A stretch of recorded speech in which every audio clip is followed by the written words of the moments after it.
Balrog reached the bridge. Gandalf stood in the middle of the span, leaning on the staff in his left hand, but in his other hand Glandrin gleamed, cold and white. His enemy halted again, facing him, and the shadow about it reached out like two vast wings. It raised the whip, and the thongs whined and cracked. Fire came from its nostrils, but Gandalf stood firm. "You cannot pass," he said. The orc stood still, and a dead silence fell. "I am a servant of the secret fire, wielder of the Flame of Anor. You cannot pass! The dark fire will not avail you! Flame of Udûn! Go back to the shadow! You cannot pass!" This is a foe beyond any of you. I must hold the narrow way. These are the words that the weary wizard Gandalf the Grey speaks to his companions before Durin's Bane, a Balrog of Morgoth, reaches the Bridge of Khazad-dûm. Leaning on his staff and holding the sword Glandrin in defiance, Gandalf blocks the way with authority in one of the most memorable moments in all of Tolkien's works. But what do his words mean? Flame of Anor, Flame of Udûn, and secret fire. These words aren't used again in the story, and may even seem vague to those who have only read The Lord of the Rings, and especially to those who are only aware of these words through adaptations of The Lord of the Rings. In this video, I will explain these terms and offer my own analysis. The Flame of Anor. The first thing I want to say is that it is possible to interpret the meaning behind words and phrases in multiple ways. I disagree with one common interpretation of these words, but it does not necessarily mean that I am right. This theory is that Gandalf speaking of the Flame of Anor is some reference to the ring of power he holds, Narya, known as the Red Ring, or more importantly, the Ring of Fire. This is one of the three rings of power forged by Celebrimbor in Eregion after Sauron had departed to forge the One Ring. It is grouped with the rings held by Galadriel and Elrond, Nenya and Vilya respectively. This ring was given to Gandalf by the elf Círdan upon the wizard's arrival in Middle-earth. "For," said he, "great labours and perils lie before you, and lest your task prove too great and wearisome, take this ring for your aid and comfort." I understand the reasoning here. A ring of power associated with fire, and Gandalf stating he is a wielder of some kind of flame. And the fact that the nature of this ring's power in association with Gandalf is still debated to this day. However, I think the chances are slim that Tolkien meant for Gandalf's words to reflect this ring of power. This confrontation with the Balrog as we read it in The Lord of the Rings was not the first draft Tolkien ever wrote. As far back as the time when Aragorn was a hobbit with wooden feet called Trotter, Tolkien had been writing this confrontation between the Balrog and Gandalf, at a time when Tolkien had not yet given Gandalf one of the three rings. These drafts are dated at a time when Gandalf asserts a belief that the three rings remain still, but wisely have been taken over the sea and are not now in Middle-earth. Elrond states this as a fact, while Gandalf asserts a belief. If he held one of the rings of power at this time of writing, he would have known the same information as Elrond about the three rings. The history of the three rings and their relationship with Sauron and Celebrimbor was later changed in the story that we read. Gandalf was given the Ring of Fire much later into Tolkien's development of The Lord of the Rings, and during his confrontation with Durin's Bane in these early versions, he asserts that he is the master of the white fire, and he even seems to use it as some defence, with a sheet of white flame acting like a shield as the Balrog falls backwards following an attack with his weapon of fire. Of course, Tolkien was known to change his mind and develop his ideas. It's entirely possible that the inclusion of the term Flame of Anor could reflect Gandalf's Ring of Power. But I think the confrontation between Gandalf and Durin's Bane is something greater than Narya.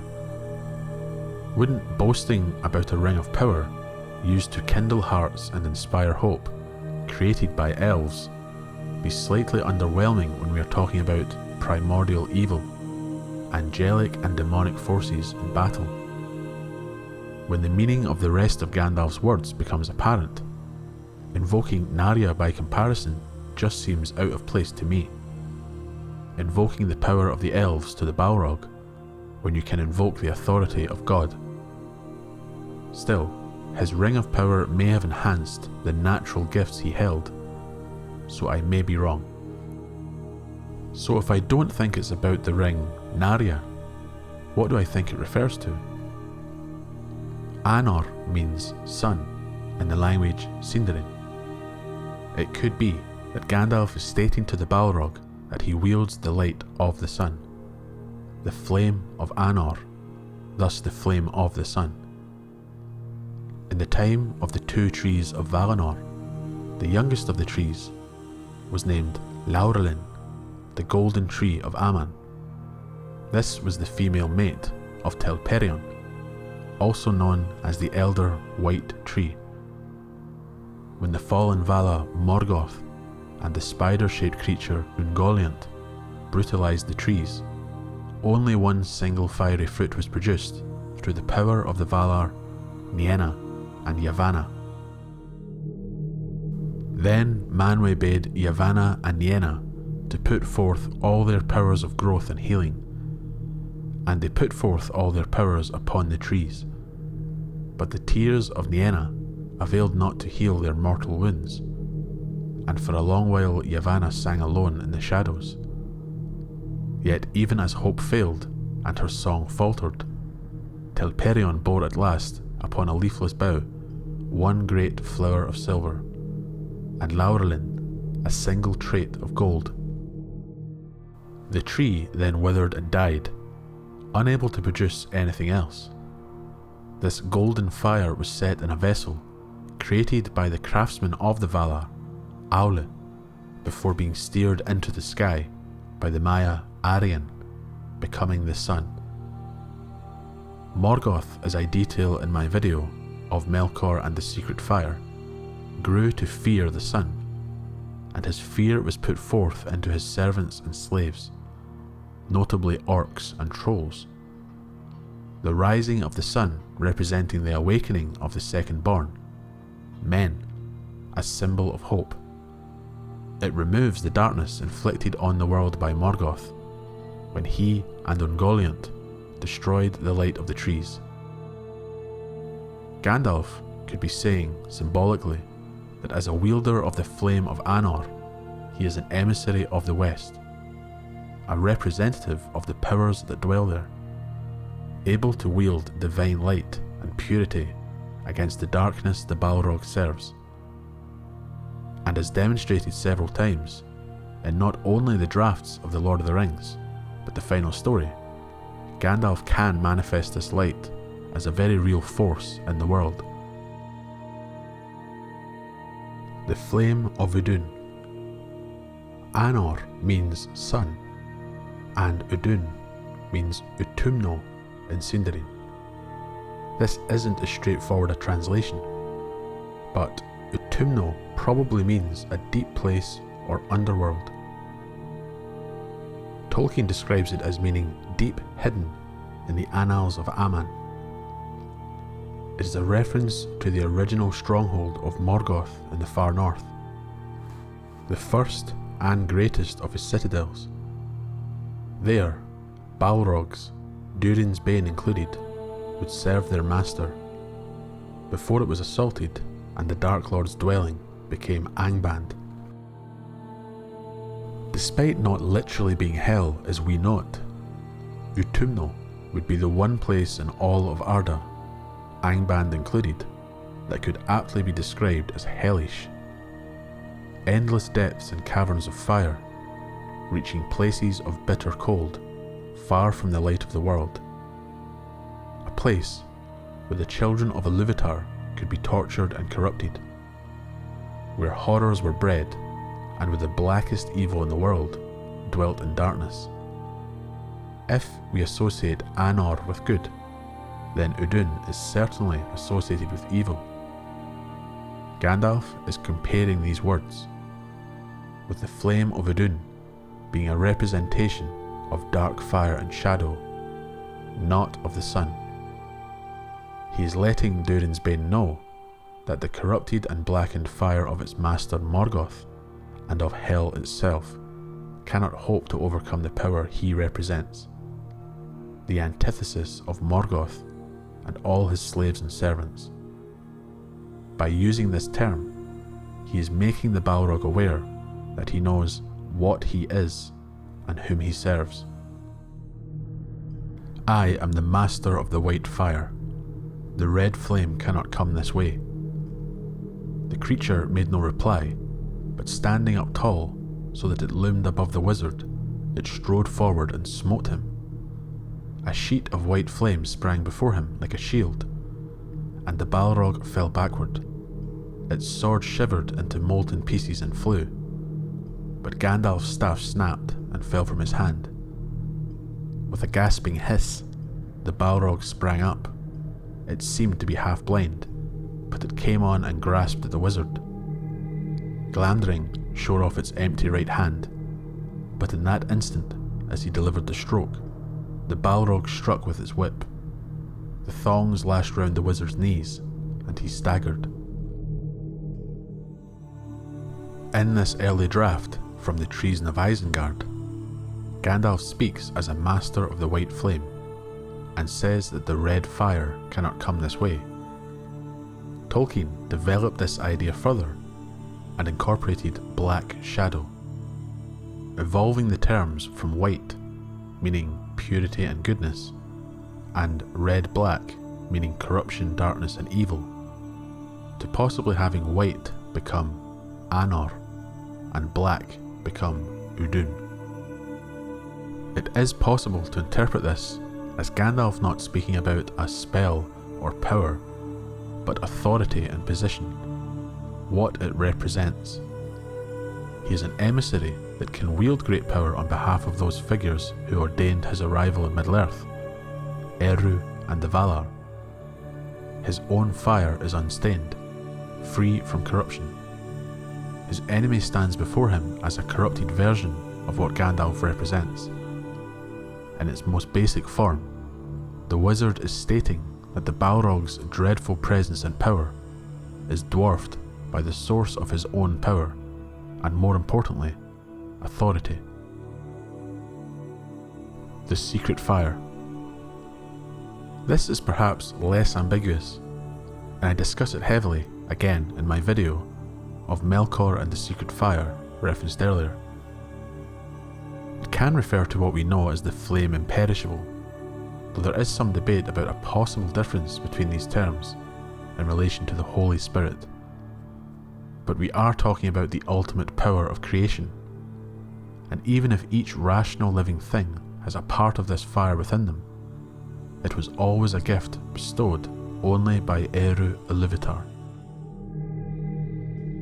Then the themes of Iluvatar shall be played aright, and take being in the moment of their utterance, for all shall then understand fully his intent in their part, and each shall know the comprehension of each, and Iluvatar shall give to their thoughts the secret fire, being well pleased. Once the Ainur made a great music before Eru, and he brought their music into being.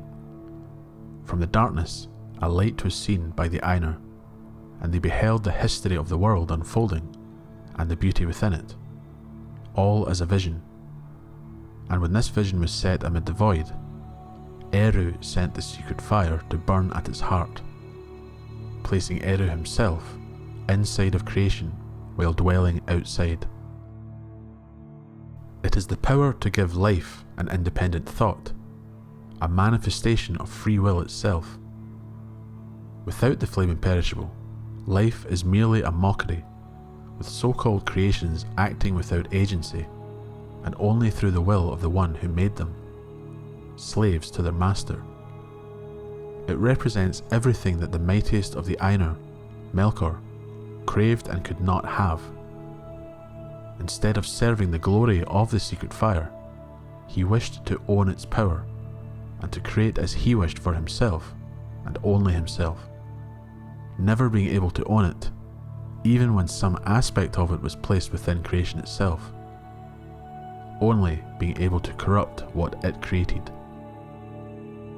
Durin's Bane, as a Balrog, is a servant of Morgoth, the rebel set against God.